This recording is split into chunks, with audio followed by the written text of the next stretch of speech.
Hi అందరికీ. So, ఈ వీడియోలో data science phase 4 exploratory data analysis mini project చేస్తున్నా. ఇది ఫైలు. సో, ఈ ఫైల్‌లో మనము బేసిక్ ఇన్ఫర్మేషన్ తెలుసుకోవాలి అని అన్నప్పుడు అంటే నాట్ నల్ రికార్డ్స్ ఎన్నున్నాయి, ప్రతి కాలమ్‌లో నాట్ నల్ రికార్డ్స్ ఎన్నున్నాయి, సో, నల్ రికార్డ్స్ ఎన్నున్నాయి అనేది ఇక్కడ కింద ఇట్లా తెలుసుకోండి. సో, ఇది బేసిక్ ఇన్ఫర్మేషన్ తెలుసుకోవాలంటే.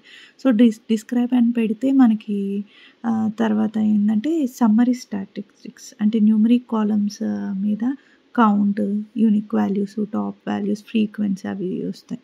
సో, ఇక్కడ ఫీచర్ డిస్ట్రిబ్యూషన్ అంటే హిస్ట్ ప్లాట్ యూజ్ చేసి ఏజ్ డిస్ట్రిబ్యూషన్ ఎలా ఉంది, age people, some age people 20 పైన వాళ్ళు ఎంత కౌంట్, 30 వాళ్ళు ఎంత కౌంట్, అలాగా డిస్ట్రిబ్యూట్ చేయడానికి మనము హిస్ట్ ప్లాట్ యూజ్ చేస్తాం. సో, ఫెయిర్ డిస్ట్రిబ్యూషన్స్ అలాగా. సో, ఇప్పుడు కౌంట్ వైస్, ఇప్పుడు కేటగిరీ వైస్, ఇప్పుడు మేల్, ఫీమేల్ కౌంట్ ఎంతుంది. సో, ఆ కేటగిరీ వైస్ మనకు కావాలన్నప్పుడు కౌంట్ ప్లాట్ యూజ్ చేస్తాం. సో, పీ క్లాస్, ప్రియారిటీ క్లాస్‌లో కేటగిరీ వైస్, ఇవన్నీ కేటగిరీ వైస్ ఎలాగా, ఎంతమంది సర్వైవ్ అయ్యారు. సో, ఇలాగా ఇవన్నీ చూడాలి అన్నప్పుడు మనము కౌంట్ ప్లాట్స్ అనేది యూజ్ చేస్తాం. సో, ఇది కోరిలేషన్ అనేది మల్టిపుల్ కాలమ్స్ మధ్య రిలేషన్‌షిప్ ఏంటి అనేది మనము చూడాలి అన్నప్పుడు కోరిలేషన్ మ్యాట్రిక్స్ అనేది యూజ్ చేస్తాం.